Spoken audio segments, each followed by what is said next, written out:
Hi there. It's October the 12th, and we're concluding today our journey through Paul's first letter to the Thessalonians. We're reading chapter 5 from verse 4 through to the end of the chapter in verse 28.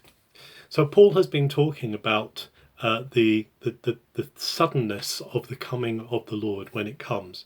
But he says here that the believers in Jesus won't be surprised by that because they will be waiting. And so he encourages them to wait, to be vigilant, and also to be sober. He says, don't be like those who are getting drunk, who are drinking and ignoring what's happening, but actually be sober, be ready, be vigilant for what is coming. Because he says we're children of light, we're not children of the night. He has this comparison between the children of the night who are not living in the light of God and the children of the light whose we are.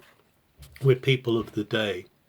And Jesus has died for us, and whether we're awake or whether we're asleep, Jesus is with us. This is the great promise that Paul has. And then Paul goes into a series of encouragements, of exhortations towards the end of this letter, and quite pithy. First of all, he encourages them to take note of what their leaders are saying and to give them honour. Don't forget, this is quite a young church, Thessaloniki, and they are quite new in the whole way of living under holy leadership, under godly leadership over them.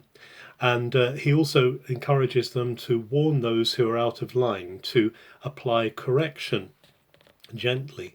And he says, don't repay evil for evil, but repay evil with good. These are principles, of course, that Jesus himself laid down. And then he has a series of things he says: always celebrate, keep on praying, be thankful in everything, don't quench the spirit, don't despise prophecy, test everything.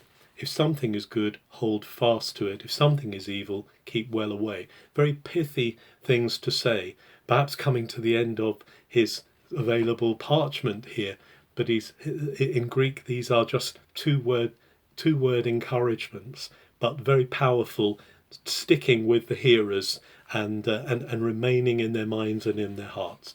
And then Paul closes up this letter to his friends in Thessaloniki, his friends in Thessaloniki, with a blessing, as he often does, and prays that God will make them completely holy. And he says he's faithful, he will be able to do it. He encourages them then to greet one another with a holy kiss. That's a common greeting in those times. People were often just greeting each other, as Mediterranean countries do now, with the kiss on the cheek, to encourage one another and to express their connection with each other. And then he lastly closes with a prayer for the grace of the Lord Jesus, the Messiah, to be with them. There's something very warm and very close about this letter that Paul is writing. He's had good news from Timothy about the church in Thessaloniki, but he wants them to continue in that. He wants them to be fruitful. He wants them to be ready for the coming of Jesus. May we also be like that. May we be constantly rejoicing, constantly praying, constantly holding fast onto what is good, so that we can receive and bask in and bathe in the grace of our Messiah, Lord Jesus. Have a very good October 12th.